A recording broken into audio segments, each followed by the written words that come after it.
Self Daniel, þið eru dottnar út úr Vísbikarnum. Já. Þetta getur þá byrja hann að leika töluvert betur, þið náðu að vinna ykkur inn í hann. Hvað var það svona sem klikkaði hérna í dag? Það var bara að bensínu hafi verið búið í restina sko.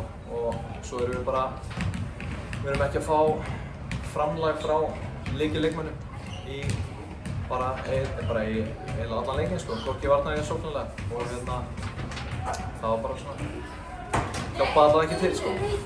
Þú talar um framlag, hvað eru viljað sjá svona betra? Ég hefði viljað sjá erlendu leikmennina sem hafa verið með hvað lengst með okkur. Ég hefði viljað sjá þær mæta í kvöld. Önnur þeirra er eitthvað meitt, eitthvað tæp. Og bara greinilega ekki búinn að jafna sig á því. Hinn var bara alveg hittum horfinn í dag. En við fáum að spila þær aftur á þriðjudaginn og við lögum bara það sem við þurfum að laga. Hvað er það svona sem þú þarft að laga fyrir þriðjudaginn?